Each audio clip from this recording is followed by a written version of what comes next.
यह पूर्ण तौर से सत्य है कि जब कोई दिव्य आत्मा इस धरती पर अवतरित होती है तो उसकी कोई खास वजह होती है। गुरु नानक देव जी के अवतरण से भी यह साफ हो गया था कि ये एक दिव्य ज्योतिपुंज है जो इस धरती पर अवतरित होकर समाज को नई राह दिखाने आए हैं। बालपन वाले नानक का साधु स्वभाव, उनकी दानी प्रवृत्ति, जनमानस को सोच को संवारने की चाह, रूढ़िवादी सोच को समाप्त करने में पहल उनकी असल पहचान थी। बचपन से लेकर ज्योति ज्योत समाने तक बाबा नानक की दूरदर्शिता से जनमानस प्रभावित हुआ। वहीं उनके उपदेश आज भी जनमानस को नई राह दिखाने में सक्षम है। गुरु साहब ने केवल भारत ही नहीं, विदेश में रहने वाले लोगों को भी नई राह दिखाई। गुरु साहब के पावन स्पर्श किए परिधान व अन्य स्मृति चिन्ह आज भी कई जगहों पर सुशोभित है, जिनको देखने मात्र से ही हमारा सिर श्रद्धा से झुक जाता है। आइए आज आपको इन पावन स्थलों के बारे विस्तार से जानकारी प्रदान करते हैं। पंजाब के तलवंडी नामक स्थान में 15 अप्रैल 1469 को किसान कालूराम बेदी व माता तृप्ता के घर जन्म लेने वाले नानक का बचपन से ही स्वभाव दयालु था। उनके इस स्वभाव कारण पिता अक्सर नाराज रहते थे। पिता व बाल नानक के मध्य पैदा इस समस्या का समाधान करने के लिए बड़ी बहन नानकी ने नानक को अपने पास सुल्तानपुर लोधी बुला लिया। नानक अपनी बहन के घर में खाली रहने के स्थान पर मोदी खाने में नौकरी करने लग गए। मोदी खाने में नौकरी करते समय गरीब अमीर फकीर में कोई भी भेदभाव न करते हुए सभी को एक समान सौदा देने लग गए। जिन बाटों से बाबा नानक ने सभी को सौदा दिया वह बाट आज भी सुल्तानपुर लोधी स्थित गुरुधाम में सुशोभित है। बहन नानकी ने अपने भाई को शादी पर एक अनमोल तोहफा प्रदान किया था। बाबा नानक का विवाह मूलचंद की बेटी अच्छी देवी से हुआ था। शादी करने जाते समय बहन नानकी ने अपने हाथों से कशीदाकारी वाला रुमाल भेंट किया था। इस रुमाल में रंग बिरंगे धागों से 3 महिलाएं, एक हिरन, एक मोर, एक पेड़ व फूल पत्तियों की कढ़ाई की हुई है। यह रुमाल आज डेरा बाबा नानक में संग्रहित है। वहीं बाबा नानक की बारात ने कुछ समय बटाला में भी विश्राम किया था। यहाँ पर गुरु साहब की एक कच्ची दीवार के पास बैठे थे जो गिरने वाली थी, परंतु गुरु जी के वचन के चलते यह दीवार आज भी विद्यमान है जो बाबा नानक की पावन याद को जीवंत करती है। गुरु साहब सुल्तानपुर लोधी से चलकर सबसे पहले एमनाबाद पहुंचे। यहाँ पर भाई लालो बढ़ई के कई दिन रुके भी।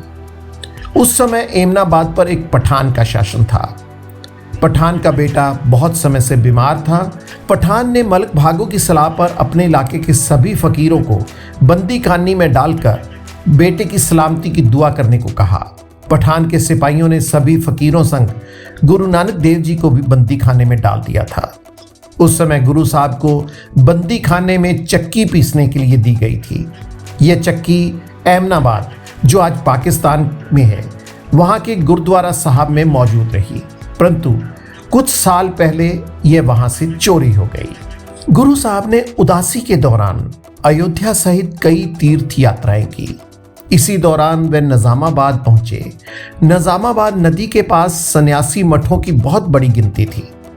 नदी किनारे महादेव घाट पर एक शिवालय और पुराना कुआं भी था। यहाँ पर गुरु साहब ने 3 दिनों तक आवास किया। यहाँ पर उन्होंने सन्यासियों संग गहन चर्चा की। जब गुरु जी यहाँ से जाने लगे तो सन्यासियों ने उन्हें अपनी कोई निशानी देने की मांग की। तब गुरु साहब ने अपनी चरण पादुकाएं उन्हें प्रदान कर दी। यह चरण पादुकाएं आज भी निजामाबाद स्थित गुरुद्वारा चरण पादुका में विद्यमान हैं। गुरु साहब निजामाबाद के बाद प्रयाग, मौजूदा इलाहाबाद, बनारस, गया से गुजरते हुए ढाका पहुंचे। यहाँ भी संगत की विनती पर उन्हें अपनी चरण पादुकाएं प्रदान की। वहां पर स्थित गुरुद्वारा साहब में यह चरण पादुकाएं आज भी संग्रहित हैं। गुरु साहब ने अपनी दूसरी उदासी उत्तर के पहाड़ी क्षेत्र में की। गुरु साहब कई पहाड़ी तीर्थों से गुजरते हुए सुमेरु पर्वत पहुंचे। इस इलाके में सिद्धियों का बड़ा प्रभाव था। गुरु जी की इन सिद्धियों के साथ गहन चर्चा हुई। वहां पर तिब्बत का राजा तारासुंग दियोचंग भी मौजूद था। जब गुरु साहब से बहुत प्रभावित हुआ, उसने गुरु जी को तिब्बत आने का न्योता दिया। उस समय तिब्बत के इलाकों में बुरे लोगों का अधिक प्रभाव था। वे कोई भी धार्मिक काम नहीं होने देते थे। गुरु साहब ने वहां काफी समय व्यतीत कर बुरा काम करने वालों को सही राह पर लाने के प्रयास भी किए, जिसमें वह सफल भी रहे। वहां पर एक धार्मिक मठ का निर्माण भी किया गया। तब तिब्बत के राजा ने गुरु साहब को सत्कार के तौर पर एक वस्त्र भी भेंट किया। गुरु साहब तिब्बत के बाद नईमाला, मुगुथांग, केदांग, सेरांग, गियांगोंग, सौरा, गंगोंग, लुकरेपू, योगड़ी से गुजरते हुए थांगू पहुंचे थे।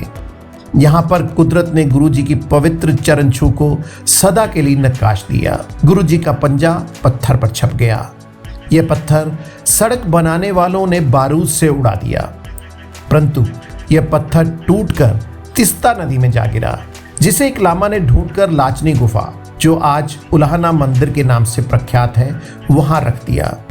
गुरु जी कई स्थानों से होते हुए सिक्किम के इलाके में पड़ते लाचनी नामक स्थान पर भी गए। गुरु नानक देव जी ने यहाँ पर हुई आव भगत के बाद प्रसन्न होकर तिब्बत के राजा को अपने वस्त्र और कमंडल भेंट कर दिए थे। बाद में लामा की ओर से बनाए गए इस मंदिर में वस्त्र और कमंडल आज भी सुशोभित है। इस मंदिर में इस सामान की आज भी पूजा अर्चना की जाती है। गुरु साहब ने सिक्किम के बाद लेह की तरफ रुख किया। यहां पर राक्षसी प्रवृत्ति लोगों का रहन सहन था।